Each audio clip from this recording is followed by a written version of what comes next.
Today on the Blockchain Report, it's Monday and Bitcoin just hit new all-time highs. Meanwhile, Trump's threatening global tariffs like he's trying to speedrun World War III. Congress is hosting Crypto Week, which is like Shark Week, but with fewer teeth and more clueless boomers.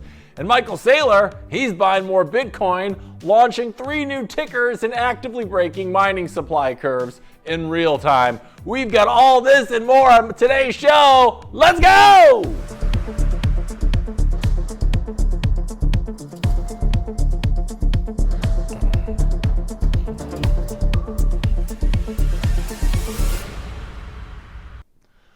Good morning, my digital degenerates, diamond-handed friends, and everyone still manually refreshing their portfolio app like it's a Vegas slot machine.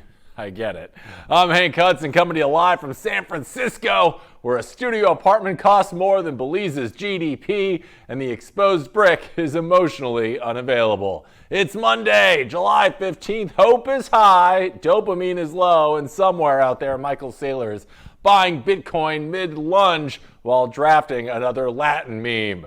Because Bitcoin, baby, it just hit fresh new all-time highs of 123K. That's more than 30 million avocado toasts, a crate of Ozempic, or one mid-tier tech bros lease on a Rivian. Meanwhile, the S&P is flirting with collapse. Trump is threatening tariffs on anything with a passport, and analysts are still stuck arguing whether we'd ever see 110K again. Spoiler alert, Saylor saw it, he shrugged and bought another few thousand Bitcoin before brunch. Even Scottie Pippen claims Satoshi visited him in a dream last night, dressed up like Jackson 5 backup dancers whispering BTC easy as 1, 2, 3. I mean, at this point, gang, we're not in a bull run, we're in a bull fever dream, and honestly, I'm here for it. So before we dig in today's headlines and pretend we know what regulatory clarity actually looks like, do me and yourself a solid, smash that like button like it was like it's a mirror in a rage room, and follow RoxomTV and yours truly, Hank at RoxomTV, on every platform that hasn't censored monetary freedom yet. So whether you're tuning in from your ex's Hulu login, a WeWork full of AI pitch decks, or the back of an Uber you're pretending is a write-off, top off your mushroom coffee, cancel that 9 a.m. stand-up, and let's break down what the hell is happening in today's markets. But before we get into the top news, let's take a peek at the numbers in this morning's Market Rundown. Let's go.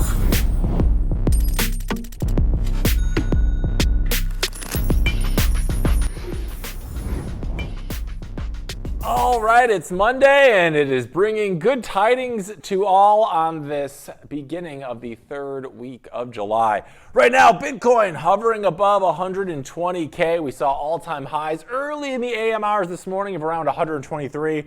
Currently, we're sitting near $120,500. Things are looking great. Lambos for everybody. Ethereum finally cracking that 3,000 mark once again, and XRP sitting up nearly 5% this morning. A lot of green in the cryptoverse. Things are looking good.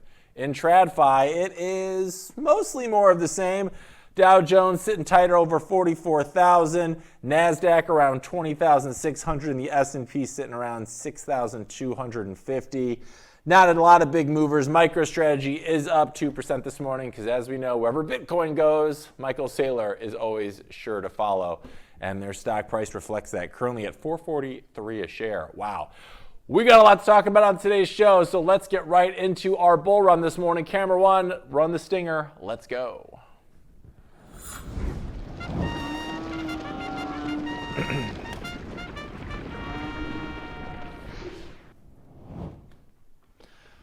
All right, so before we start this morning's bull run today, we have got a special guest joining us once again in the studio. He is the satirical sniper of crypto commentary, the host of the wildly irreverent and entertaining show Between Two ASICs. He's back to bring the heat, the humor, and probably a few lawsuits if we're not careful. Tatum Turnup, welcome back to the Blockchain Report. Me and our audience are so excited to have you on this Monday morning. How are you doing on this all-time high day? You looking good? I'm doing great. I forgot how great the introductions are for this show. I need to come on more often. Well, you know, we like to have you pumped up, especially on a Monday morning, but it is a special Monday morning. We got new all-time highs. How are things looking in your world in crypto right now, Tatum? Are you basking in the celebration like the rest of us? Yeah, I actually my card got declined at the gas station because I have 47 cents to my name. And I could not Oh be no. more at peace with that, honestly. I just have to lay low on the travel for another couple days. But yeah, I'm overexposed on Bitcoin and happy to be alive. That's what I like to hear. It sounds like you and I both had a little bit of a rough start.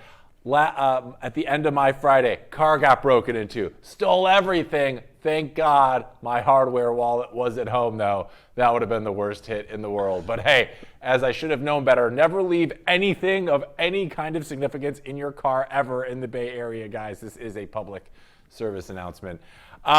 Tatum, since we saw you last, really quick, for our audience that didn't catch you when you were on the show previously, give us a little bit of background. What are you up to? I know you work for a mining firm in Texas, I believe, right? Denver. Am I remembering that correctly? In Denver, Colorado. right. I think maybe Yeah. I was thinking Denver, Colorado. I'm sorry. And then also you have Between Two ASICs, really amazing, hilarious show that you have on YouTube. Really quick before we get started, tell us a little bit about your mining background, a little bit about Between Two ASICs so everyone's got the full picture of everything you're doing in the industry. Yeah, appreciate that. Since I was last year, I have a new title. I'm the large scale project lead at Compass Mining. And so I deal with a lot of third party clients and servicing their machines. I am on the field about half of the year, and other half of the year I'm here in Denver at our warehouse. And I started mining with Compass in 2022, I think. I didn't know anything about it previously, and now I don't want to do anything other than Bitcoin mining. And yeah, I have a talk show host. I'm a talk show host that I still trying to convince myself will make it. And season two is right around the corner. I actually have a meeting with my editor today to see where we are on that. Hopefully by the end of July. We're still working out all the kinks because we have a new system. We have a new production company helping us out. So super excited about that. Subscribe on YouTube, Tatum Turnup. So yeah. Amazing. Well, I love that show. I've never seen Jack Dorsey look more uncomfortable than when he was on your episode of Between Two ASICs. So make sure you guys check that out. It is a lot of fun. Speaking of fun, Tatum, we got a lot of fun stuff to talk about today, so I'm going to have you hang tight and bring you back in just in a sec because we got to talk about these all-time highs, baby. Sound good? Absolutely. All right, rock and roll. Well, in case you haven't been paying attention, Bitcoin has cracked a new all-time high, hitting 123K in the early hours of Monday morning as the U.S. gears up for what lawmakers are calling Crypto Week. Because nothing gets institutional money more excited than a bunch of Congress members pretending they understand how wallets work. This week, the House Financial Services Committee is debating three major bills. First up, the Clarity Act, which would give the CFTC control over crypto. The Genius Act, which lets private companies issue stable coins backed by actual cash. And the Anti-CBDC Surveillance State Act, which says no thanks to a government-issued digital dollar. So a mixed bag of deregulation, innovation, and paranoid libertarian fever dreams. Meanwhile, Bitcoin is up nearly 9.5% in the past week and 27% on the year. And according to Ledden's CIO, John Glover, we're not even at the top yet. He believes we're now in the final stages of a 3-year bull cycle. And the next stop, 136 grand by year's end. He says the dip to 96K back in June was a healthy correction, and now we're on track to finish the wave 3 of the Supercycle, which sounds totally made up, but hey, so did the metaverse, and we believed in that for a bit. Glover predicts a short-term rally to 130K, followed by a pullback, and then a final move to 136,000, all of it finishing up before New Year's Eve hangover fades. And if he's right, well, this could be your last and best chance to buy Bitcoin before the next correction. Or if Congress somehow ruins it all this week, your last chance to sell before the ride stops. But if the bulls keep charging and the bills pass, then yeah, we're probably headed straight for that 136K finish line, wearing laser eyes and powered by committee hearings. We're bringing Tatum back to the show. Tatum, On a scale from crypto curious to boomer with a burner phone, how well do you think Congress actually understands the bills they're debating during this crypto week? Whatever the latter is, bump it down a couple notches. I have a mixed feelings of Congress's involvement with crypto because I mean, they have people talking in their ear that I would not like talking in their ear. And I know that it's different for everyone. Obviously, I've said it last time, I'm a Bitcoin maximalist, and I don't necessarily want Ripple, leading the lobby and getting in everyone's ear because that's just I don't necessarily want that. However, some of these conversations I think can lead to positive impacts overall, but I'm a crypto bro. I'm a little anti-government, but it is inevitable whenever all the attention is on it right now. Yeah, I mean, I think this seems to be kind of a common thread through the crypto space, right? We just need the continuing education because I don't fully think a lot of these people in Congress still have much of an idea. Obviously, we have our contingent now that are pushing these forward. Our crypto czar, what's his name, David Sachs, like seems to have a good grasp on things, but there's just so many old hands in that deck. I just don't know what to trust. I will say though, if the Nancy Pelosi tracker starts showing her buying Bitcoin soon, I think we all have a lot to celebrate, at least in the near term. So I think I'll be keeping a pretty watchful eye on that. She's never I lost. should have. Really I incredible. have a T-shirt that says Nancy Pelosi private equity. I should have worn that. I forgot to That's wear that. But incredible. Next time we're on the next episode of Between Two A6, definitely bust that out. That's an incredible shirt. It doesn't make sense. There's definitely like she's like the greatest stock trader of all time somehow. yeah, I know. Look, hey, if it ain't broke, don't fix it. Just follow trade, baby. Yeah. And that kind of brings me to our next question, that is it bullish or is it terrifying that Bitcoin's price action is now tethered to Capitol Hill? What do you think? Man, I'm gonna be honest, I'm more in a little scared state right now. I did just say that I poured all of my powder into Bitcoin, which I mean, luckily Ooh, has paid more off. But conviction. but at Yeah. the same time, like we're really high. We're as high as we have been.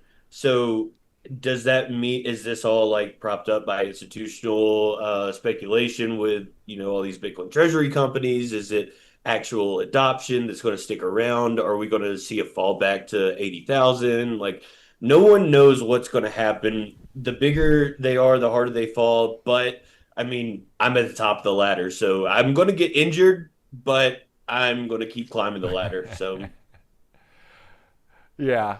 I will say though, like we had this most recent pump, right? So it was like almost 10%. But if you look at the last couple of months, things have been like pretty stable as a table. I mean, we were kind of hanging around, 100, 110K for almost 2 months exclusively. We had a quick dip back. But like, do you feel like we're in real time kind of experiencing this shift where everybody initially thought Bitcoin was this risk on asset? But like Bitcoin maxis like you and myself have always been like, hey, it's supposed to be a safe haven. Are we seeing that transition right now in real time as we see all this corporate adoption specifically take place? I think there's a part of that is going to actually like there's going to be a lot of entrance into the space overall.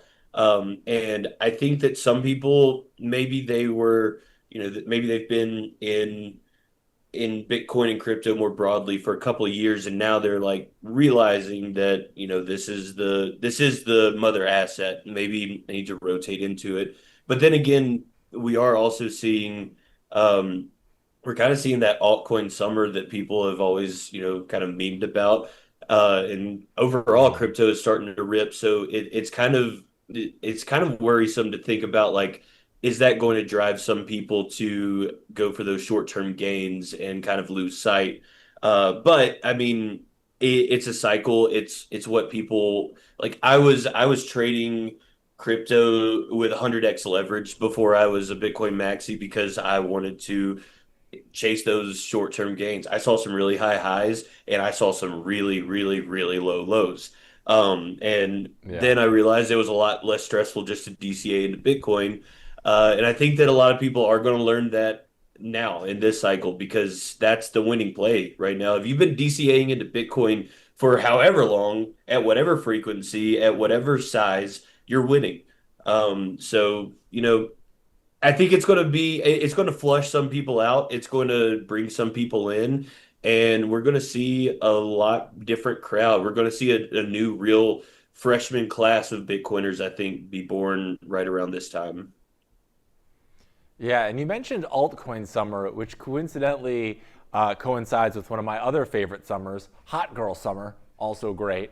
But we haven't really seen this altcoin summer in the way that I think people were expecting it comparative to past Bitcoin cycles. So that kind of brings the question that do you feel like because this most recent surge seems to be driven by corporate adoption, these Bitcoin corporate treasuries specifically, maybe is the reason we haven't seen this altcoin breakout yet because maybe the altcoin thing is a product of people like you and me, right? Like retail chasing these bigger alpha plays or whatever. Instead, I don't really think institutions are doing that. I don't think Michael Saylor is like, oh yeah, my Bitcoin's up really big. I better funnel this into some bonk or fart coin or something.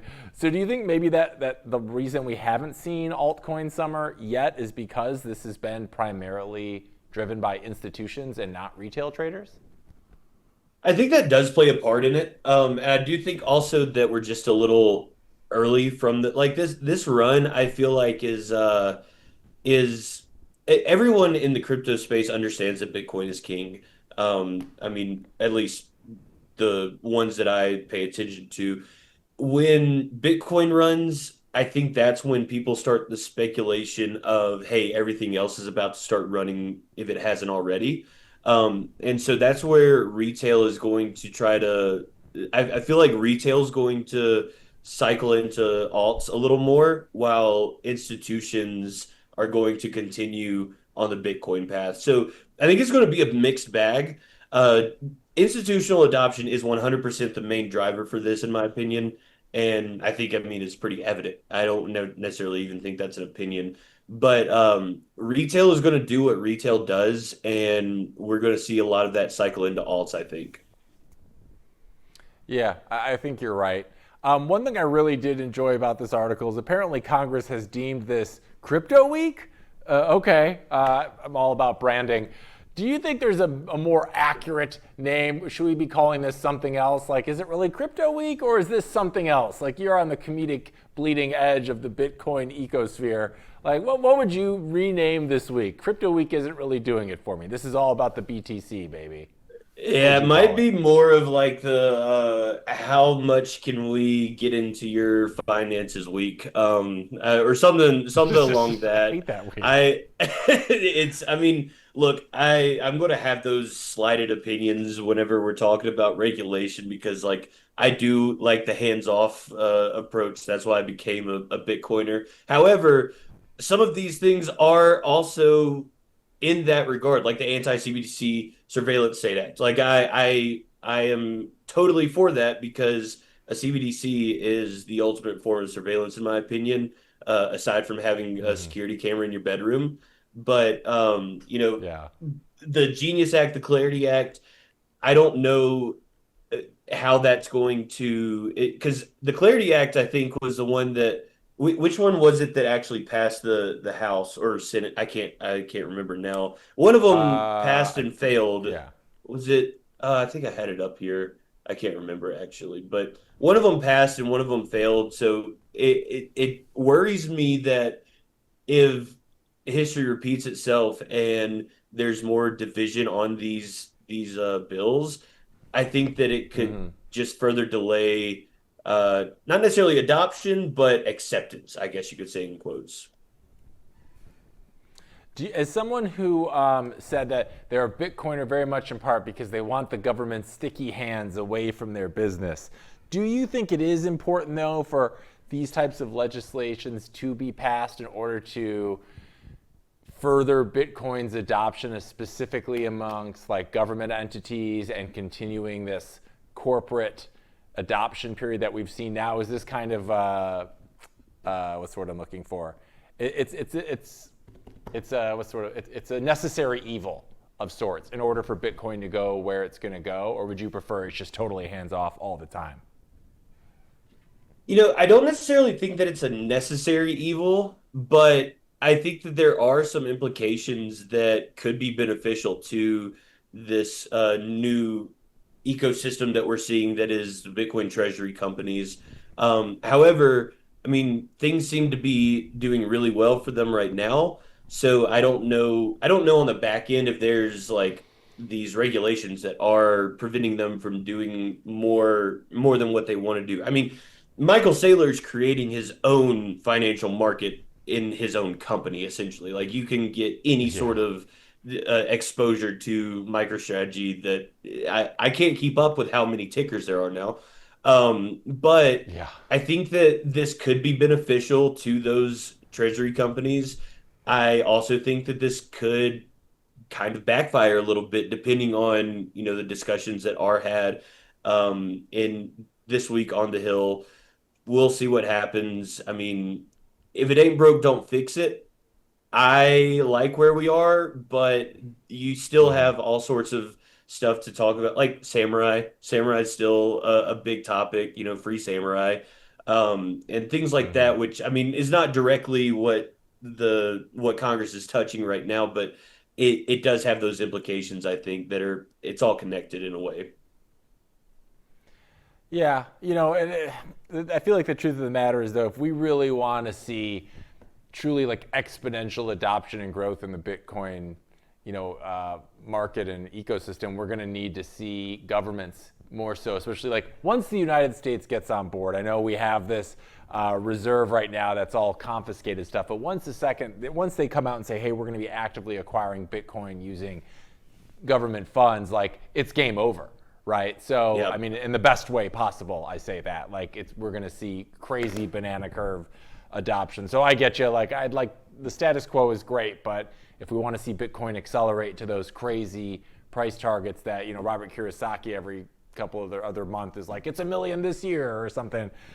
I think we're going to have to take a little bit of good with the bad on that one. But hey, I'll take it for $1 million of Bitcoin, right? But that's just me. So, and also earlier we mentioned it was the Genius Act has passed the Senate. So the That's Genius right. Act is currently through, I think, waiting for a signature. But of course, it's the Genius Act. Donald's a genius. Everyone says so. Ask anybody. So, all right, Tatum, stay put. We got another story. We're just talking about this, so I want to get into this one with you in just a moment.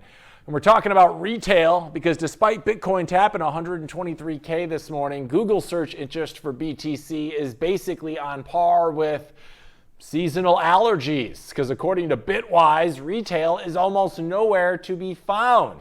And they're right. The recent surge is being driven by institutions, not your cousin finally setting up his Coinbase account. In fact, last Thursday and Friday both saw over $1 billion in spot ETF inflows. That's the first time that's happened on 2 consecutive days. But retail Google searches still down 60% compared to the week after Trump won the election. Back then, people couldn't Google how to buy Bitcoin fast enough. But now, it seems like they see the price at over 120K and assume the ship has sailed. So while Bitcoin ETFs are stacking billions, retail's sitting on the sidelines watching from behind the glass.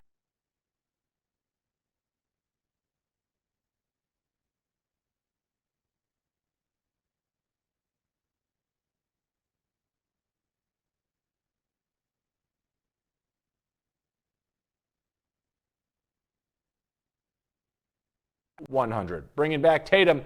Tatum, we were talking about retail. Do you think that they are sitting out right now because they feel like they missed the boat? I mean, the price, it's over, it's in the 6 digits now. That can be an intimidating thing for people that haven't already bought in. Or do you think we're in some kind of post-traumatic altcoin disorder phase or something that's keeping retail sidelined right now? Because do they feel like they see these big numbers and they're like, this is no longer our game? So are they looking for higher alpha plays in retail or in altcoins, kind of how we mentioned earlier? Or what do you account for this? What are your thoughts? That's honestly the main driver that I see. I think even people who I've talked to previously about Bitcoin and explaining to them that you don't have to buy a full coin, you don't have to pay $120,000 Right. right now to get into Bitcoin. Even some of them are still kind of in that mindset of I'm too late, I missed the boat, something around that.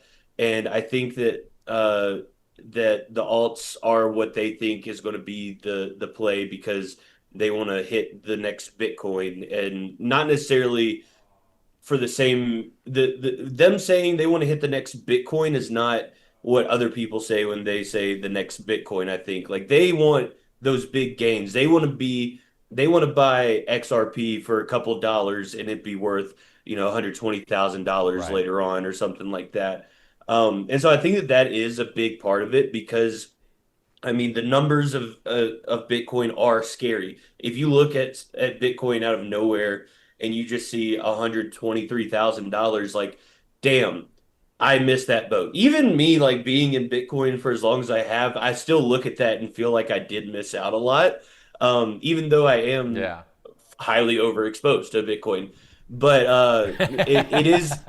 it's kind of difficult to convey that to people who have never even been exposed to this world at all.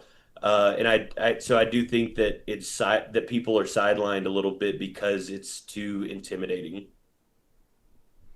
Yeah, it almost feels like Bitcoin is a victim of its own past successes, right? Like Hmm. you look at where Bitcoin is now, where it was 15 years ago, and it's this ungodly percentage, right? And people are thinking, well, it already went up this high. I could never get that type of return back on Bitcoin ever, right? But then you think about it, you have Michael Saylor saying things like, I think to the effect that he expects Bitcoin to be going up 30 to like 50% kind of year over year on average over the next 10 years. That would bring it to that like $1 million mark. And if you told any traditional financial advisor in the past before Bitcoin that, hey, in 10 years from now, I can promise you something that's going to like pretty much 10x, you would say, where do I sign up? Are you the new Warren Buffett?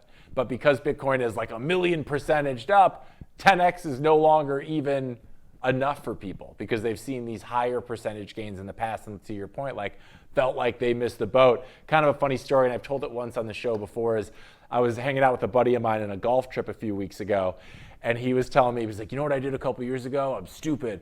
During the initial like kind of craze or people were getting into it, he's like, I wanted to buy my family all a little bit of Bitcoin for Christmas. But then I was looking at what I'd be giving them. It'd be like 0.000 something Bitcoin. But instead, I could just give them like a couple of Litecoins. Well, that seemed like, they'd rather have like 5 or 10 Litecoins than they would like a small percentage of Bitcoin. But if you look back, that was an absolute disastrous Dude, that decision. And hurts it's me just because so people much to don't. listen to. Right? Right? I'm sure it hurts his whole family too. He could have been the savior of his family, and now they're all stuck with like 5 Litecoins they don't know what the hell to do with anyway. So that's retail for you, brother. But speaking of retail, do you think when it was more retail driven, right, it felt like Bitcoin was a little more, I don't know, like democratized a little in a sense? Because like right now, it makes me wonder, should we be worried that the only people buying Bitcoin currently are wearing Patagonia vests and have CFA certifications, right? Like, does that concern you at all that it's all this institutional money right now? Does that kind of go against the original ethos of Bitcoin? It it does kind of worry me. Kind of, this is kind of how I was, what I was kind of alluding to with the bigger they are, harder they fall. Like it now feels like the price is being propped up on bigger blocks, and not necessarily not Mm-hmm. blockchains, but like it, when plebs were buying and it was all retail driven, I mean, like we had Stack Chain. Stack Chain was so fun. Everyone was just like, "Hey, I'm going to buy this much, and then you have to buy the next amount." And it was fun. It was a game. But now it's like corporate treasuries are playing Stack Chain, except more money than we make in a year or 2 years or 3 years or a couple of years, honestly. So it's kind of worrisome that these larger players could affect, like if one of these companies goes down or whatever, or has a awful call or whatever like that, I feel like that would have a lot more implication than, if it was still just MicroStrategy and, I don't know, I said, hey, I'm stopping to buying Bitcoin. Like I have no play on the market, but now we have all these other companies and more companies that are popping up that are buying extreme amounts of Bitcoin. And it's like if one of them stops, it's like, oh, what does that do for investors that were here for the play of up only? What do you think it will take to get retail back on board? Like, what does that look like? Is that just a slow grind of continual education, amongst the masses so people understand like what we're dealing with here? Or will there maybe be like a specific moment or an influencer or somebody that'll come out that will trigger the next like retail wave back in the game? Or are they just kind of stuck on the sidelines? Like, Pump.Fun or whatever just got a huge, I think like IPO or funding or something. Do we need to see like a catastrophic altcoin meltdown for people to realize that altcoins and Bitcoin are in fact two separate things entirely? And then nobody trusts altcoins anymore and they're all in the Bitcoin? Like, what do you think the next retail wave looks like? What's going to be the catalyst for that? I have a take that I think is going to upset some people, but I think it is the true Ooh, take. And I think that spicy. the main driver to bring back retail is for this Bitcoin Treasury company bubble to pop. And yes, I am saying that it is a Hmm. bubble. American HODL put it great. He said, "Hey, this is a bubble. I am participating in it. I am not doing this for I think I can't remember exactly what he said, but he basically just outlined it like, yeah, this is a bubble. I'm taking advantage of it. You can too. I'm not trying to make you, but I'm still a Bitcoiner. And I think that the bubble will pop. I don't know what will make it pop. I mean, at any point, a good drawdown will capitulate all of these companies essentially, but I don't know what those prices are for each company to basically wipe them out completely. Um, but you have to also think that there are three camps of people, I think, in this diagram. You have the degenerates who are just like day trading and maybe they're into alts as well. You have the Bitcoiners who are like cold storage maxis. Then you have the Bitcoiners who are the TradFi bros that are, looking at these paper Bitcoin companies as they're calling themselves. And I think that those three camps of people will have some overlap when that bubble pops, but more of it will be the paper Bitcoin bros, the retail paper Bitcoin bros, going back to being the cold storage maxis and actual Bitcoin. Then the altcoin people, they're probably going to rejoice in the falling of these companies. And I think that might also drive altcoins because people who might have been exposed to this world just through these Bitcoin treasury companies might be like, screw that. We saw how that worked. I'm going to go over and play with meme coins or something like that. But all in all, Hmm. I think that the Bitcoin treasury thing is a bubble, and I think that it will pop. This is a spicy take, and we're going to talk more about this in the show in a little bit. But I really do like you bringing that to everyone's attention because that's something I've thought about before too. It kind of reminds me of an early South Park episode. If you're a South Park fan at all, one of the earliest episodes was like first or second season. They had these underpants gnomes, and the underpants gnomes did three things. It was collect underpants. That was step one. Step two was we don't know, and step three was profit. And part of me is like trying to see how is this long-term strategy play thing, corporate strategy play, where's the long-term profit there? It works as long as Bitcoin goes up forever.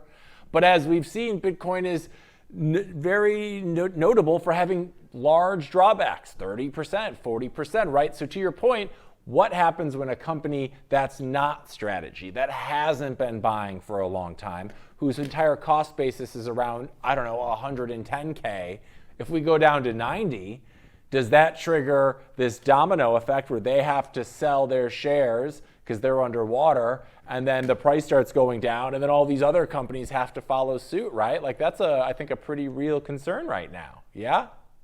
Yeah, I do think like a good correction would wipe a lot of this out, I think. And I want to go through the numbers and see what kind of drawdown it would take for each of them. Because I mean, I remember when Bitcoin was dropping like a rock, people were like the bears were like, dude, we got to look for Michael Saylor's liquidation price. Like people were cheering it on. And so a lot of Hmm. these other companies their liquidation price is probably a lot higher than Sailor's is because they just started stacking, like you said, in the past year or so. So I don't know what that number is, but if we dip below 100,000, I think we would start seeing a kind of a domino effect that would lead to Bitcoin falling a little further as well, I think.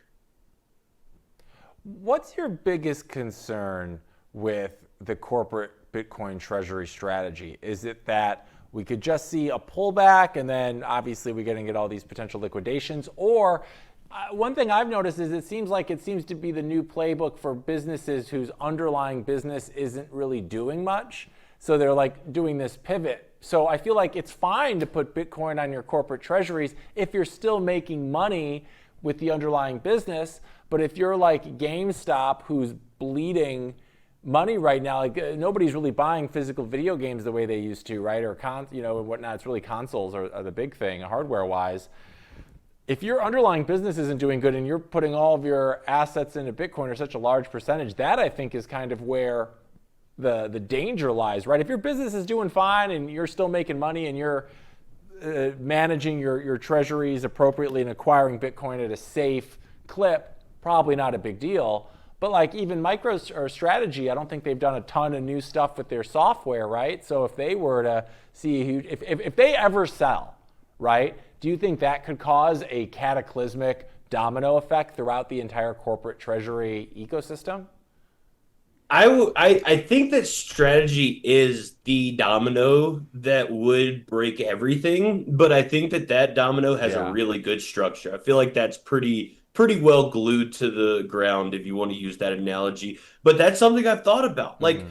all of these treasury companies that are popping up, like no one really made it that big of a deal that I wish that I thought that it would have been, but and no shades at any of these companies because I have tons of friends that work at them and I do understand the strategy, no pun intended, for it, but like when Nakamoto came out, it was a merger. I think it was a merger with some healthcare software company or something like that. And I Mm-hmm. was like, Yeah. what the hell? Like no one talked about that. They just started talking about all the Bitcoin that was going to be bought. And then I can't remember who it was. I think it was that Vivek guy that posted. It got like a lot of attention because he kind of clickbaited the title or something, saying like a coffee giant is now putting Bitcoin on its balance sheet when really like there were Oh, like that four that Italian branches, coffee place. Yeah, the maybe one in Italy, so. right? And they're like raising millions of dollars for a coffee company that really doesn't make a lot of money. Right. And it's like Yeah. what is your business model aside from buying Bitcoin? Because if that is just the business model, you're not going to get any new investors. Like I feel like Mm-hmm. even if you're just on Wall Street at a trading desk and they see, oh, you said that you wanted to put Bitcoin on your treasury sheet and now your stock is up, 10%, that's a huge gain, but that's not something that an investor would be like, oh, you know what? Yeah, I'll follow that up. Like that's just retail following the strategy playbook and being like, yeah, this is the next one. It's almost like what we were talking about, like with Bitcoin versus altcoins and missing the boat. A lot of people, I think, might feel Mm-hmm. like they missed the boat on MicroStrategy. So maybe it's Nakamoto, Right. maybe it's this coffee company, maybe it's GameStop or something like that. GameStop's in its own playing field, I feel like. But Mm-hmm. it's you got to have, and I am no expert by any means, but I just feel like it's kind of common sense. You need to have a business model to actually have cash flow and then put Bitcoin on your balance sheet. I made a joke a while back when it was kind of bear market when Saylor was just like posting AI pictures and these AI captions. You could tell that they were stupid, like AI captions. I was saying He like loves that. yeah, he absolutely loves it. And I said that MicroStrategy is just a company with a Mid-Journey subscription or something like that, because that was really like all that was happening. I still don't even know what they do. Like I've tried looking into it. I went on MicroStrategy's website. Like I actually looked at the Wayback Machine to try to find like actual information about their software, which I did, but no one is going to strategy for their software. Let's just say that. So Right. I No, think that you're totally. right there. Like there's got to be some underlying business model that is cash flow positive that a lot of these companies I don't think have. They're using this as like a safety net or a comeback story, and Hmm. I don't think that's gonna play out in the long term. Yeah, no, I agree. I mean, it's great for getting your name in the news and in the headlines these days. Like, you see like 13 Bitcoin by this bicycle shop, and it's like, well, we're talking about him. Exactly. But, I do worry. Like, to me, the worst case scenario that happens here is something happens kind of akin to what you and I are talking about. We see this bubble burst, and we start looking at this as kind of this cycle's next big blow up thing that happens that discredits Bitcoin in the future. Kind of like in a similar yet dissimilar way to like FTX. Huge blow up, Bitcoin's dead, all of this stuff. Well, it's a different thing. That was an exchange, that was like total BS, whatever. A big event that gets everybody questioning Bitcoin's future again. And I think some kind of corporate treasury bubble popping situation where the price plummets 30% again is going to have all those pundits back on their same soapboxes being like, it's dead, it's fake money. And we'll have to kind of pick up, another couple steps back from where we were. But we'll see. Hopefully we're wrong and this all plays out great. But I remain a little skeptical, as it sounds like you do too. Yeah, Stay put, yeah. Tatum, because we're coming right back, because we're going to talk about our man, the myth, the legend, Michael Saylor, because after a brief and a baffling week of pause in his relentless Bitcoin buying spree, the high priest of digital scarcity has returned, and with a vengeance. Today, Strategy announced another massive Bitcoin buy. We're talking over 4,200 more BTC for around 473 million bucks, pushing its total stack to a mind-bending 601,550 Bitcoin. Jesus. For reference, that's more than 4 times the global daily mining output, all getting vacuumed up by one man and his publicly traded Bitcoin sponge. At current prices, their hoard is worth over $70.9 billion with an average cost basis of a little over $71K per coin. That means they're sitting on a paper profit of over $41 billion. Their year-to-date Bitcoin yield, a ridiculous 20.2%, and it's only July. Saylor's latest spending spree wasn't just some spare change from the couch cushions either. They literally raised the funds through a series of very aggressive, creative financial maneuvers. They issued nearly 2 million shares across multiple equity offerings, including common stock, MSTR, and 3 new preferred share classes, STRK, Strike, STRF, Strife, and STRD, Stride. Now, these offerings raised a combined $472.3 million in just a week, and each share class comes with a juicy dividend yield ranging from 8 to 10%, giving traditional investors exposure to Strategy's Bitcoin thesis without having to touch cold storage or remember their seed phrase. But let's not pretend this is some normal balance sheet optimization here, gang.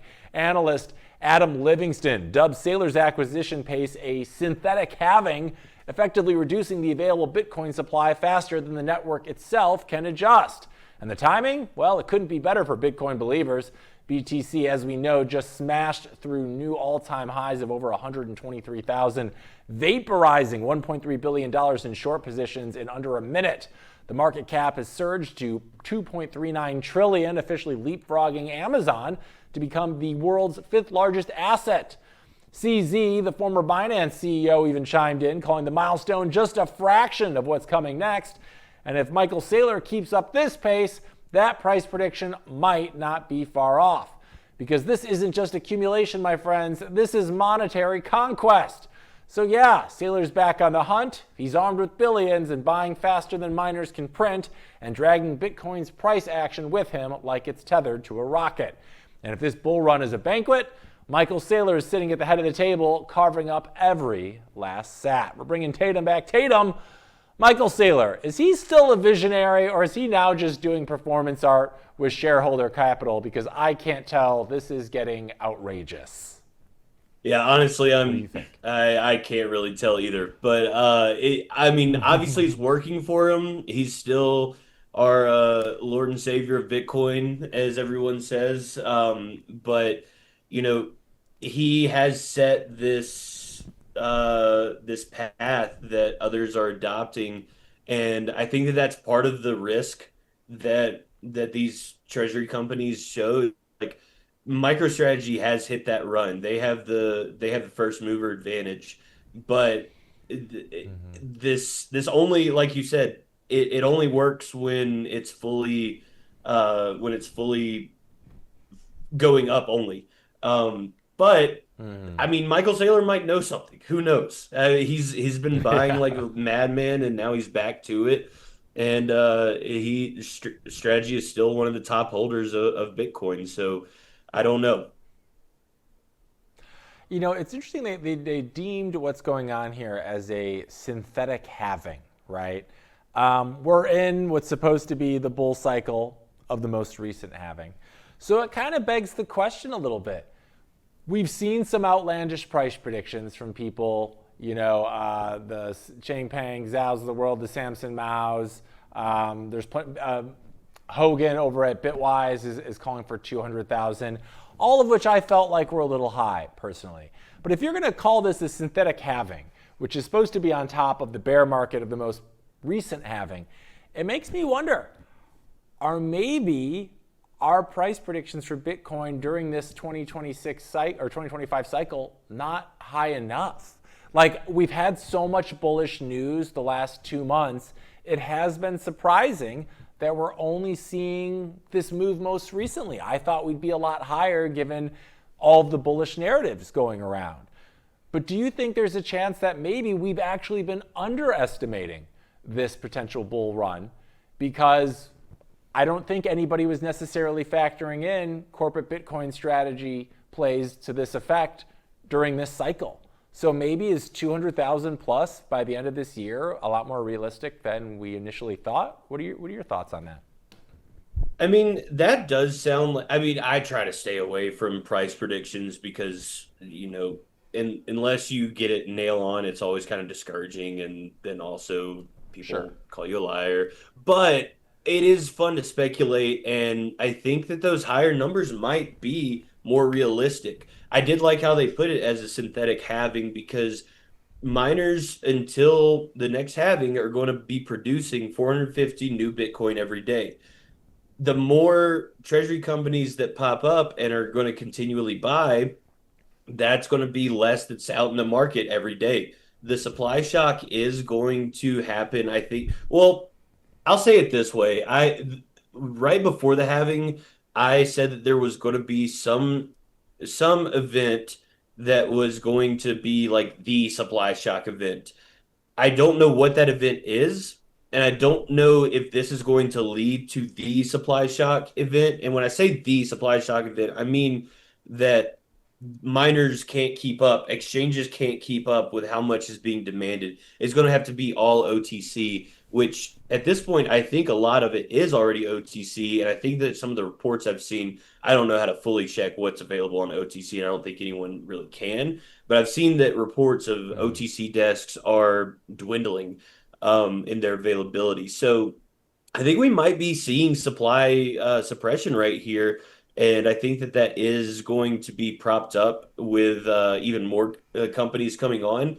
But then you got to also think about it. We're circling back here. As soon as that bear market starts to hit, then that supply squeeze that we experience becomes supply excess. Like those are going right back to exchanges. And also, depending on how these companies are structuring their treasuries, and what they're doing with their Bitcoin, that could also play into it. We don't know if they are just holding on to it cold storage, if they are using it on a desk to leverage it, or if they are doing any number of different things with their Bitcoin, lending it out, whatever. Um, and I think that having that liquidity coming back to the market will draw us down a lot, furthering the domino effect that we were talking about. But right now we're at a squeeze, so I think that we're going to see some upward action. I think, and I do think that in that 200 range is a little more realistic now that you think about it. Yeah, I think it's Samson Mao has been on record. I mean, he's saying like 1 million by the end of the year because he's saying we're entering this so-called banana zone, right? Where this supply shock we're talking about happens like suddenly and then, or like happens gradually and then immediately. Because it's like right now, I think, and you probably know this better than I do, isn't it like there's only 5% of all Bitcoin left that has yet to be mined? Right? And I think so we've got almost 95% of all Bitcoin's already been mined. It's out there. It makes me wonder if we have followed this kind of traditional halving cycle, bull market, bear market, rinse, repeat. With all of this supply shock happening on the daily before our eyes, we're seeing it every day. We open up the news, new Bitcoin Treasury company, one that's already a Treasury company is buying more Bitcoin. Could we be entering a fundamentally different arena in Bitcoin's maturation process where it just doesn't run on these same cycles that we've seen throughout its 15, 16-year history? Like, are the halving cycles as we knew them done? And going forward, do you think it's possible that we're going to just see Bitcoin behave more like a traditional stock does, where it's more affected by, government legislations and things like that, as opposed to, oh, it's 3.5 years, this is kind of what we can expect? Do you think we're entering a whole new arena for Bitcoin right now? I think that we're going to follow cycles, but we're going to follow cycles at a reduced rate, I think. Because as Bitcoin grows, both in the available Bitcoin, the price of Bitcoin, and also the holders of Bitcoin, the market dilutes. And so some of these major moves that we know of might become nothing burgers, whereas a couple of years ago Saylor buying 10,000 Bitcoin resulted in a massive candle on the 5-minute chart or something like that. Well, now it's like if Saylor announces that he bought 10,000 Bitcoin today, I would be shocked if we saw a move, because I mean that's just what he does. And I think that these massive buy announcements are going to move us upward, but a lot slower. And I don't think that there's going to be a catalyst really for this so-called Omega candle that Samson says or anything like that. I think that it's going to be. A lot of people say that the slow fight was 80 to 100, and then it's going to skyrocket from 100 to 250 or 100 to a million. I think it's going to be a slow fight up regardless. And yeah, I think that we're not going to see as many catalyst events as we have seen in previous years because the market is broadening. This is just the new age of Bitcoin, I guess you could say. Yeah. I think I tend to agree with you. I think it is going to be more of a slow and steady melt up as we continue to go. But as we've seen, it seems like the volatility is becoming less and less. I think you compare it to like the NASDAQ and S&P. I think Bitcoin has been less volatile overall this year.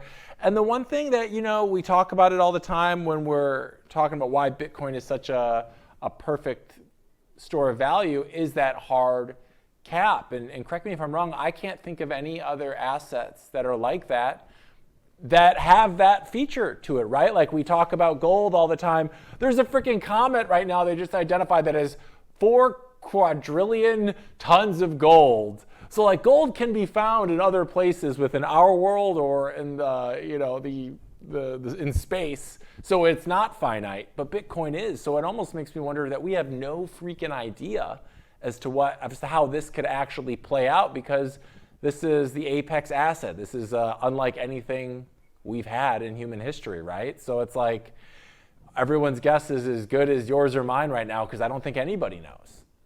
Yeah, I I mean, mean what do you think? Is that it's it's weird because you have the same-ish properties with supply as gold. However, we don't know what we don't know about gold. There are places in the earth that we have never discovered and we never will explore that could have gold. And obviously, like gold is the highest market cap asset right now, but we know for a fact how much Bitcoin will ever exist. And there's going to be a point where it stops being newly generated. We're going to be dead by then, but it's going to be just completely circled around. They're going to rely on transaction fees. You're going to rely on medium of exchange. There's not going to be a new Bitcoin generation model. And then also you have to think about the possible lost coins that are, sitting in a landfill on a hard right? drive or something like that. Some are So true. recoverable, some might not be recoverable. So we're going to be just seeing less and less and less and less and less Bitcoin in circulation. And with gold, I feel like that's not necessarily the same thing. Like you don't see gold's not being tossed around in a circular motion like Bitcoin is right now.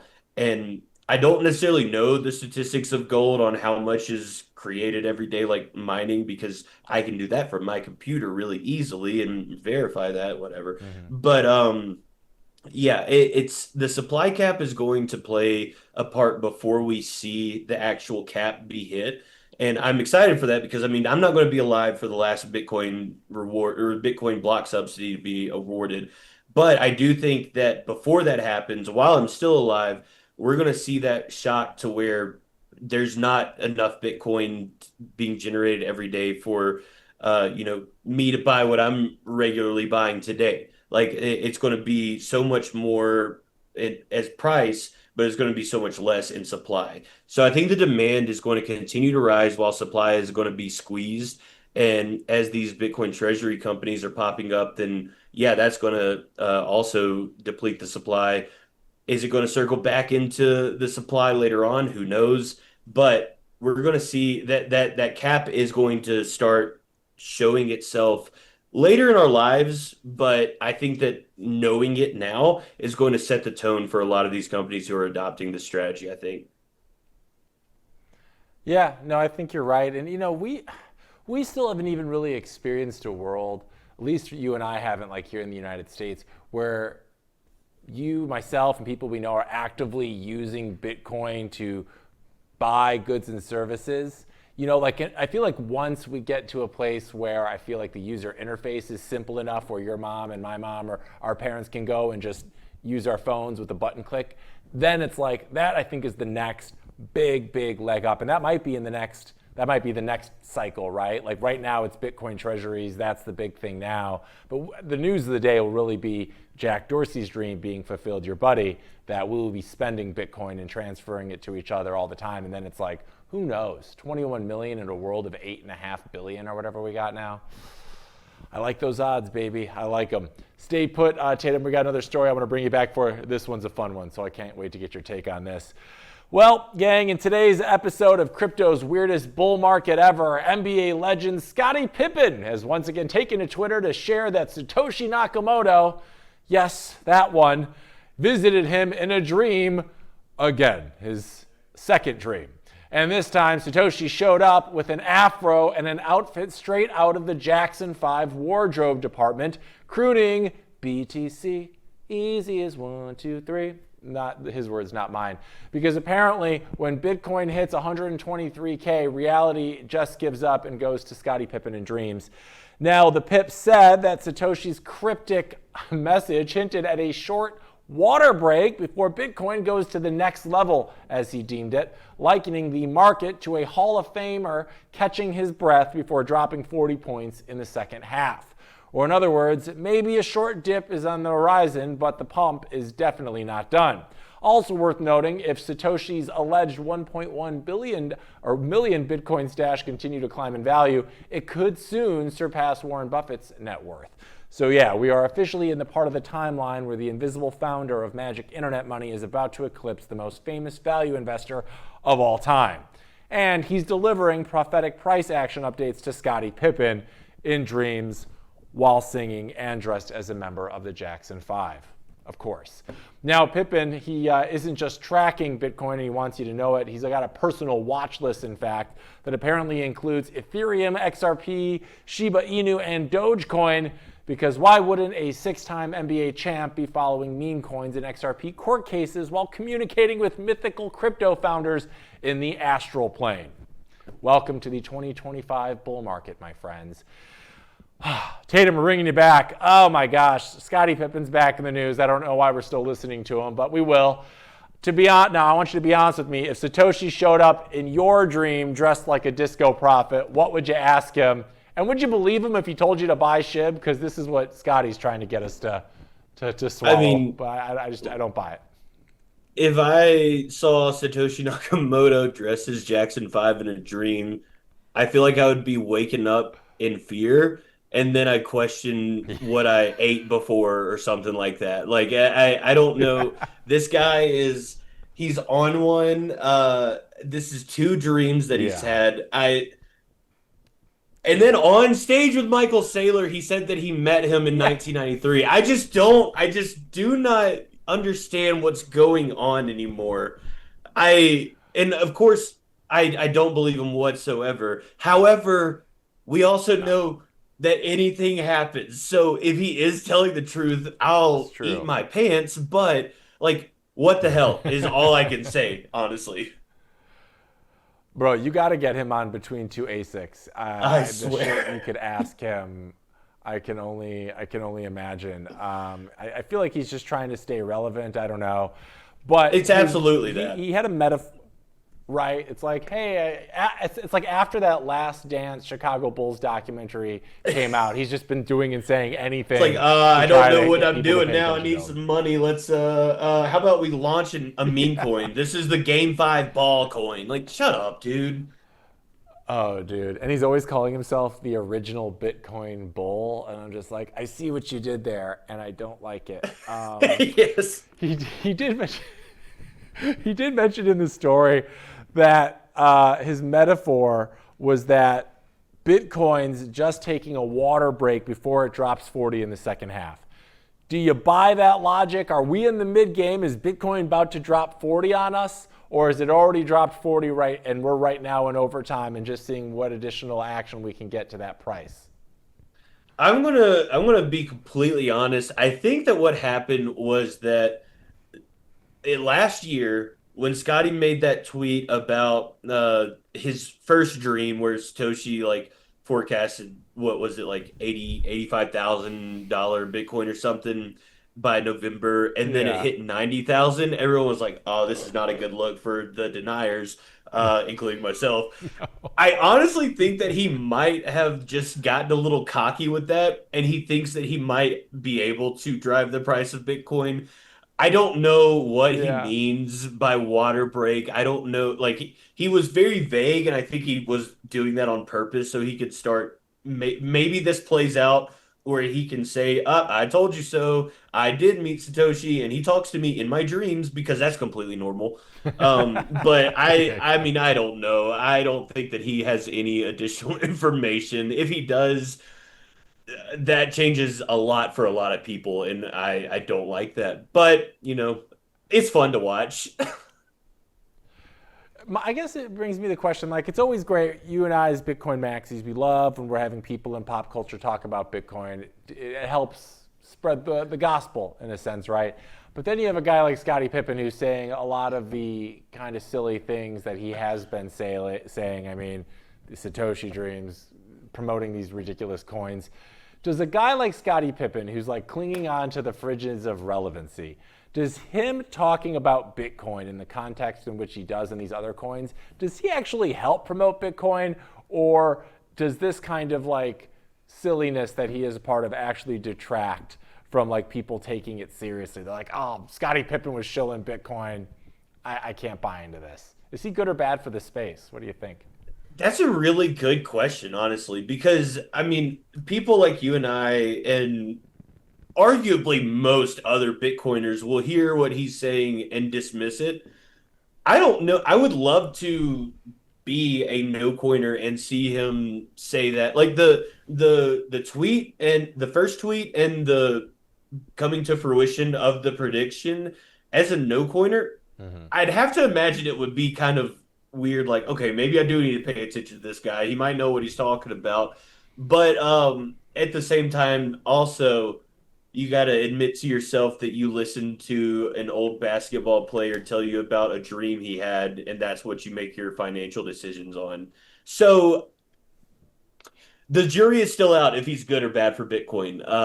I don't like him. I think that he might be a net bad because what the hell? And I don't want people thinking that we go off of dreams. Like if someone said that he had dream, like saw that he had dreams, like I wonder if people are thinking like, I wonder what kind of dreams Tatum's having to be working for a mining company. Like I don't know. That's just it's so weird that I can't even like conceptualize it really.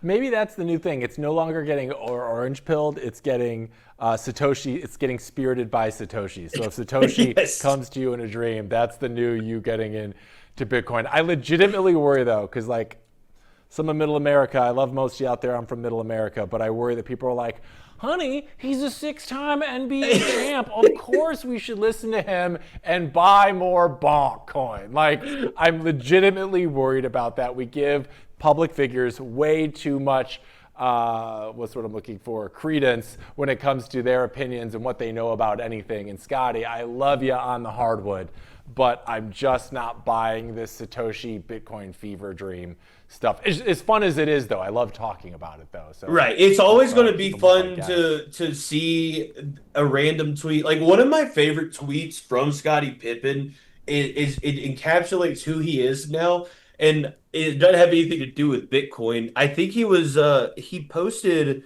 I can't remember what it was for, but it was an AI generated picture of him with his rings looking at his computer, and someone was like, Uh-huh. "Why did Scottie Pippen post an AI generated image of him wearing his rings in front of a computer when he is Scottie Pippen and has his rings and a computer?" And I was like, that's a great point. Who is this guy anymore? You know, and I hate to say it, but you brought it up. So, Victor, can we bring those photos up there? So, our producer, Victor, actually put together, I guess we have a list of AI photos from Michael Saylor's account. Because Michael Oh, Saylor's been doing yes. stuff not so dissimilarly, which I don't know if it's the best look, but it's like I've seen Michael Saylor AI photos of himself created as so many things, I like love him. Skynet, I love him so much. like as a cowboy, you know, he's like surfing or something. Like, what are we looking at here? These are the photos from his X page. Okay, so him playing. We got him playing the piano. I love that. You like in a cathedral with like the cathedral light shining in. What else we got here?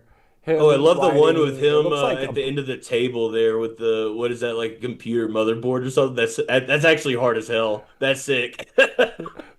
that one is cool. He looks like some kind of Bitcoin DJ, but like a very professional corporate Bitcoin DJ there.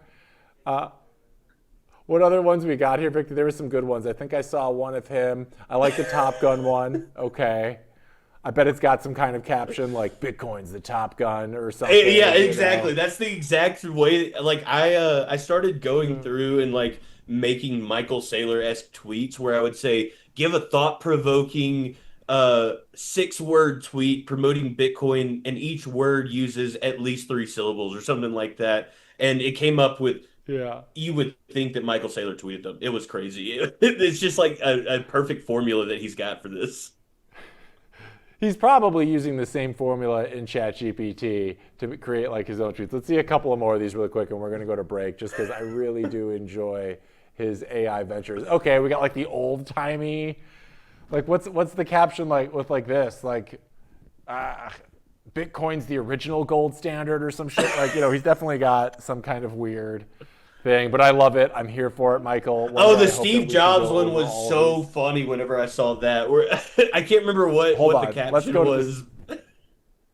Is that it? Oh my gosh, that's great. I think he said just like think Oh different or man. something like that. Okay, whoever gets them on their show first is going to bring these up. That's the race right now. If you get them on first, you get to bring these up on Between Two A6. If I get them on here first, we're going in a deep dive of just Holy all these cow! photos. He's ripped. Whoa, all right, Michael, been in the gym. I like it. Bitcoin barbells, I'm sure. These I are really just like how incredible. part of their Bitcoin Treasury is allocated to their own AI model that they're locally running. That's great. We've got to fund the AI department more. We need better memes. Like, I like that. He's just a normal guy at the flower market on a Sunday. Wow, this one's a video too. Michael Saylor, you are truly our Lord and Sailor. Never change. We love it. Tatum, I think I'm going to give us a quick break. We'll be back, and you and I are going to go over one more story that I am very excited chatting about. So stay tuned. We'll be right back with the blockchain report and Tatum turn up in just a minute. Hang time. All right, we're back with some tales from Hodlwood, and we'll be joined in just a second by the wildly funny Tatum turn up to talk about this story. Because Snoop Dogg is back in the news, and he sold almost 1 million NFTs in 30 minutes on Telegram.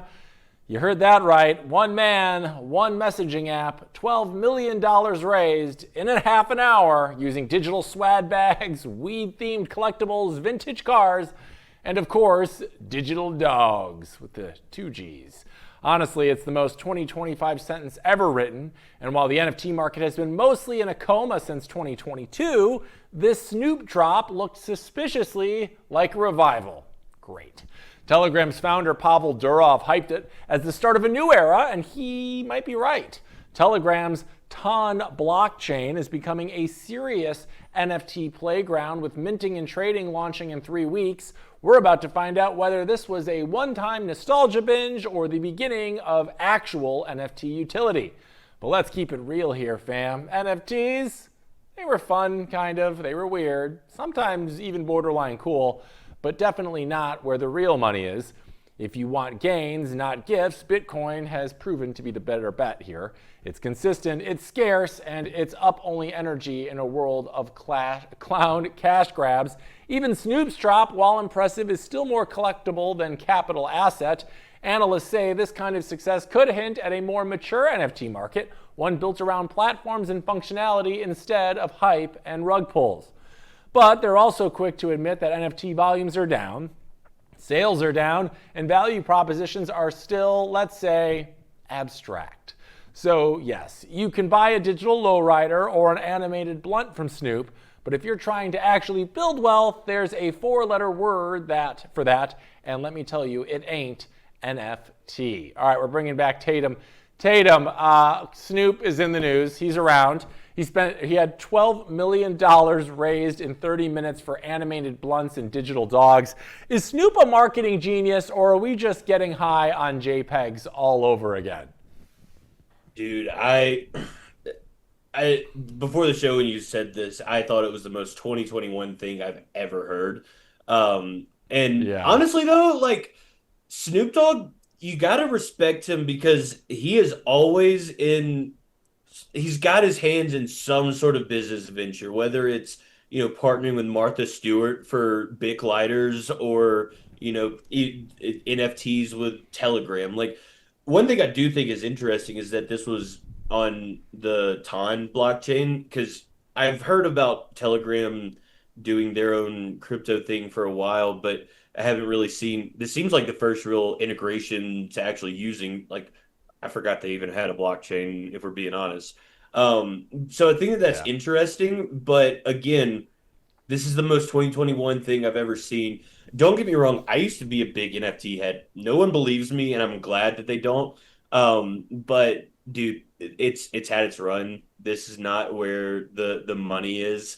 I just don't think that I think that this could drive some significance to the Ton blockchain, but I mean, it was out of yeah. nowhere. I only heard about it because you mentioned that you want to talk about it. So if I had not Yeah. heard about it from you, like I probably would not have heard about it, period. Yeah, this is one of there's the few times that Gary Vee, I feel like, was wrong. He was thinking that these NFTs would be a real important part of the fabric of the future. And maybe they will be, but that last crash was just so bad. I was in that a little bit myself, made a little money, lost a little more. It is what it is. But yeah, I don't know. But let's say, for instance, if these NFTizzles ever do make a real comeback, what do you think utility would actually look like for them? Will it ever be more than like celebrity drops and cartoon wee bags? Like, can we actually do something with these, or is that train long gone at this point? Man, I was big on the train of utility. Like I thought, oh, this is so cool. Like I'll have the deed of my house in my Ethereum wallet and stupid stuff like that. I don't think that there's going to be any utility. I think these are going to be collectibles at the best and then a scam at the worst. I'm Mm-hmm. trying to think of an example of where these might have you said I don't I can't okay, maybe concert ticket. Maybe that is a viable utility for NFTs, but other than that, and also like you don't need to do that for tickets. Like just sell tickets. There's other Mm-hmm. ways to do it than tokenizing it and then making a regulatory nightmare on your balance sheet or something for resales and smart contracts. I don't even know how that works, but no, there's no utility. It's just Yeah. going to be a fun picture or GIF or something. Yeah, it makes me wonder like maybe there was a different way we could have made those work. Like if someone came out with like one of those type of like portable printers or something, like if you could make me custom art that I would own the digital rights to, and then maybe it was easy to like print those out to like stick those above the mirror of my bathroom like a teenage girl or something, like maybe I could use them for that. I don't, yeah, I don't see what they really do. I feel really dumb for having wasted so much time and energy at frickin' OpenSea. But Man, I'm gonna it be would be honest. worth it. I've probably made the most money I ever did off of flipping NFTs on Binance Smart Chain. But every time that I did Nice. it, I felt like shit. Like I was just like, Yeah. I feel empty. This is wrong. Like, I mean, I was up at like 4 a.m. for drops and stuff like that, and I was like, Oh you know man. what? This is just not it. This isn't it. You know what? I've got my. When there was one called Hype Beast, I don't know if you remember that one at all. It was like I think I do Hype Beast remember was a that. big project coming out. And they remember they were smart, right? They would have people invest by like holding. You could get into the pre-sale, right, and buy it for like a small amount, expecting it to jump. And this one did. It jumped to like 10 ETH at one point. But I remember you try to get like the attention of the mods. I created. This is so pathetic. I re I took 50 famous movie posters and I put those stupid like hype beast monkeys in them and recreated the posters as if they were like the hype beast. And they were good. They were really good. But I spent hours. I made 50 of these, like Fight Club, any freaking John Wick, but all with the hype beast characters in it, thinking the mods will notice me. If I put out 50 really nice ones, they'll notice me. They did not. I got nothing. And that whole Oh thing got no. rugged, just like the rest of them did. I was part of the problem, guys and gals. I'm sorry. I know better. I have learned. But I have been embarrassed on the NFT train too, so it happens. But okay, now we're opening old wounds. Tatum, I want to shift gears a little bit. We got you for a few more minutes, so I know I and our audience are definitely curious. What are you up to right now? We had you on the show about, I don't know, it was like 2 months ago. We talked a lot about the next season of Between Two ASICs. I know I'm eagerly anticipating the new season. What can you tell us about the new season? When is it coming out? Do you have any guests that you can leak to us? What's the good word? Yeah, this next season I'm super excited about. But it's going to be a change of gears. It's going to be based off of the Eric Andre show, so a lot more chaos, a lot Oh, more hell yeah. prop comedy. Um, I our first episode is going to be with Adam O'Brien from Bitcoin Well in hopefully by the end of the month. Having a meeting with my editor sometime today. We're going to go over the first cut. But we also have some other guests from this season I'm pretty stoked about. I think my favorite episode that is going to come out. I still don't know when I want to release this one, but we had American Hodl, and that was chaotic in the best ways. It was. I don't want to leak too much about that one. It was just really fun. He was probably one of my favorite guests. But yeah, I'm doing a lot of the main thing for this season is chaos. My ad reads are going to be in the style of Eric Andre skits, like the ranch skit that he Amazing. does, but just not as harassing the public as he is, but still kind of No. on that same vein. But yeah, it's going to be super fun. I'm super excited about it. Hopefully, well, I think we filmed in Vegas. I think we filmed 7 episodes, and we still got some Oh, more that we're going nice. to be filming. So yeah, and also I'm still releasing all of the old Between Two A6 episodes that I never did get released, including Lynn Alden, Ben Asgren. Which shout out Ben Asgren, sending prayers out to you. He's been battling a double lung transplant and pneumonia. Glad he's all right. But yeah, we got a lot coming out in the pipeline. Super excited about it. And then in other news too, I'm now, like I said, the large scale project lead for Compass Mining. If you need any help servicing your miners, hit me up. But yeah, I follow along. I love doing this. My main thing that I wanted to do was I didn't want to make money. I just want to make people smile because we were in a bear market. Now we're in a bull market. I still want to make people smile. So follow me on Twitter, Tatum Turn Up, and YouTube is where I'm going to be posting them. Tatum Turn Up there too. Super excited for it. Yeah, I mean, I'm super excited for the new season too. How do you debut new episodes? Do you just put them up on YouTube? When you get a new episode, can we have you come on the show and play it live or something? Because they're only like 10 minutes. Like, we're a big fan. I want to see this content. How do you go about debuting the new season or subsequent episodes? Do you broadcast them somewhere and have like a launch, or how does that work? It's really just kind of been we schedule it out, and the schedule when it goes public, like we'll upload it on YouTube and say that it's going to be live at 9 a.m. one day. But I might want to do like a premiere for this first one, and maybe like schedule like a YouTube premiere where you can watch it live and stuff like that. But yeah, let's talk about that. That would be really fun, actually. Yeah, we would love to. I'm a huge fan of the show, and putting anybody in any kind of uncomfortable situations, especially now that you're going the a la Eric Andre route too, who is just a comedic revelation. I'm very excited to see this slight pivot in your content this year. So that's super exciting. Who's give me one guest. Who's one guest in particular? You said Adam O'Brien's your first one for this new season? Yeah, and then we have American Hodl, which I think is probably going to be my favorite, and then. Another one that I think is going to be a sleeper pick, just because of the chaos, is Chris from Seedor. He's the CEO and co-founder of the hardware wallet seed phrase store thing or whatever it is. There was just a lot of unexpected shit that happened in there, and like we just both went with it. And I don't want to. There's like one major thing that I didn't tell him I was going to do. I didn't even know I was going to do, and it was just weird all around. So I won't spoil that, but like it was borderline nasty, which I'm excited about. So I'm excited to make the viewers uncomfortable as well. I've been saying the whole Bitcoin ecosystem needs more nasty recently. So I'm glad to hear you're Hey, bringing I'm the here heat. for you, brother. Well, Tatum, I know we got to let you go here. Before we do, though, for all of our viewers out there that have yet to seen Between Two ASICs and you just go to town with some of Bitcoin's best and brightest, where can I send them for that? And for all those who might be interested in joining you over at Compass Mining, where should they go? Yeah, the main 2 places you can find me, YouTube and Twitter, both Turn Up, and I'm also on Noster as well, Tatum Turn Up there too. So yeah, I feel free to follow me, and don't forget to like and subscribe, and leave a comment and share. I forgot the YouTube hype boy script that I have, but yeah, follow me over on Twitter and subscribe on YouTube.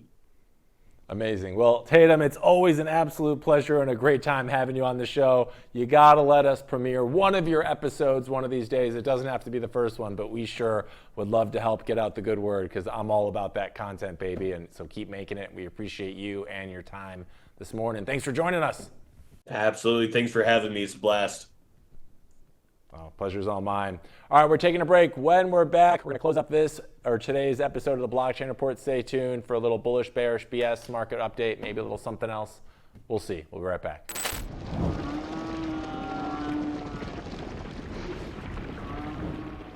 All right, let's wrap up our final bull run story of the day, as Wall Street had a mild aneurysm this weekend after President Donald Trump threatened to slap 30% tariffs on the European Union and Mexico because apparently the global economy wasn't stressed enough. The president wrote a letter to both nations. Take a listen to what he had to say to Mexico's president. Now, I want to read to you a little bit from that letter to Mexico's President Claudia Sheinbaum. The president wrote, quote, Mexico has been helping me secure the border, but what Mexico has done is not enough. That he went on to say there will be no tariff if Mexico or companies within your country decide to build or manufacture product within the United States. Now, shortly following that letter, a top Mexican economic official said that U.S. and Mexican officials had met on Friday, and the Mexican officials conveyed that 30% tariff marked, quote, unfair treatment, and that they did not agree. Of course, they did agree to continue to keep negotiating and try to get to a better deal. Also on the EU side, the European Commission President Ursula von der Leyen, she says they are ready to continue working toward an agreement by that August 1st deadline. Of course, all of this contributing to so much mounting uncertainty for investors, consumers, and businesses. Well, almost immediately after Trump's announcement, stock futures promptly nosedived. Treasury yields wobbled. Investors clutched pearls and muttered things like market uncertainty and holiday liquidity. Meanwhile, Bitcoin looked around, saw the panic, and laughed and decentralized. Now, while equities flinched, Bitcoin barreled past 120K, trampling over $1.3 billion in short positions on its way to a new all-time high of just over 123K. Apparently, the risk-off trade skipped crypto this time. Why? Because while Trump is threatening economic Cold War 2.0, Bitcoin is Switzerland. If Switzerland had limited supply and hated central banks, Deutsche Bank strategist Jim Reed tried to calm things down, saying this is mostly a negotiation tactic. Right, the kind of tactic where you yell, "I'll burn the whole thing down," and then set a match just to prove a point. Now, the European Union didn't find it cute. Trade boss Maros Sefcovic called Trump's threat effectively prohibitive and then warned of well-considered proportionate countermeasures, which is diplomat speak for we're about to go full John Wick on American cheese imports. And while the S&P was busy holding its breath, Bitcoin kept puffing cigars in the corner. Why? Because when fiat systems start punching each other in the face, Bitcoin gets stronger, like some kind of monetary Highlander. Of course, none of this is helping inflation. With new tariffs looming, companies are already sharpening their "sorry we had to raise prices" press releases. CPI data drops Tuesday, and economists are bracing for another bump. But again, Bitcoin doesn't care. All the U.S. fires up the tariff cannon, sends more Patriot missiles to the Ukraine, and reignites every geopolitical powder keg it can find. Bitcoin is doing what it does best, which is mooning in the chaos. Because if you're betting on stability in 2025, good luck. But if you're betting on volatility, there's a coin for that. All right, let's go to our bullish, bearish, or BS stinger. Run it! Because it's that time of the show where we wrap things up for you and decide if things are feeling good, bad, or otherwise for our beloved Bitcoin. Let's recap. First up, Bitcoin hit a new all-time high this morning as the U.S. House debates three major crypto bills, the Clarity, Genius, and Anti-CBD Surveillance State Acts, signaling a potential regulatory green light for crypto in America. Gotta be bullish on this one here, boys and girls. I mean, regulatory clarity is like catnip for institutional money. If these bills pass or even get some kind of traction, it opens the floodgates for bigger players and pushes Bitcoin deeper into mainstream adoption. 136K is looking more realistic than speculative at this point, because as lawmakers pretend to understand crypto, Bitcoin just keeps on pumping, and that is bullish for price, baby. Next up, despite Bitcoin's new high, Google search volumes and retail interest seem to be practically non-existent. Meanwhile, spot ETFs just posted back-to-back billion-dollar inflow days. I mean, this is very bullish, gang. This is a stealth bull run fueled by institutions. If retail ever wakes up, That's your second win, my friends. Right now, price is rising without retail mania, which means we're nowhere near frothy, and there's still plenty of upside left. As many retail think they missed the boat, but the ship hasn't even left the port yet. Hop on board. I'm bullish. Next up, we got President Donald Trump hints at 30% tariffs on the European Union and Mexico, sending equities into a tailspin. Meanwhile, Bitcoin punches through 120K and crushes over $1.3 billion in shorts. Bullish on this too. Geopolitical chaos and fiat fragility make Bitcoin look like the safe haven asset we've always claimed it to be. And as the global economy stumbles into yet another manufactured crisis, Bitcoin does what it always does, and that is thrive amidst the mess. Volatility fuels adoption. I mean, the more Trump tweets, gang, the more Bitcoin pumps. So I'm bullish on that as well. 3 bullish. Great start. Next up, we got Michael Saylor's strategy buys another $472 million worth of Bitcoin, raising billions through new share offerings. They now hold over 600,000 BTC on their balance books. I mean, how can you not be bullish on more of this, guys? I mean, Saylor is creating a supply shock in real time. His synthetic halving pace means less Bitcoin for everyone else, and that kind of relentless buying drags the price floor higher and higher with each passing day. He's not just stacking, he is reshaping the market as we know it. I mean, he's eating supply faster than miners can mint it, and that is always, always bullish. All right, today's scorecard, I think we had, was it 4 bullish? Right, Victor? I think it was 4 straight bullish today. I mean, that's a clean sweep if I've ever heard of it. Bitcoin's breaking new all-time highs. Institutions are piling in, and Saylor is back with a buying vengeance. And even geopolitical chaos is acting as a tailwind right now. And retail hasn't even shown up to the party yet. And we're already at over 123K new all-time highs. So strap in, gang. This could get really fun. Well, that is it. That is a wrap for today's Monday show of the Blockchain Report. Toro, it's a bullish day. As always, thanks for joining us so we can sort through the noise, call out the nonsense, and help you follow the signal. Make sure to like, follow, and subscribe to RoxomTV and me at Hank at RoxomTV on all platforms in the world. And I will see you, my people, my degenerates, tomorrow for more Bitcoin Bedlam. Enjoy your Monday. I'll see you Tuesday. Until then, take care.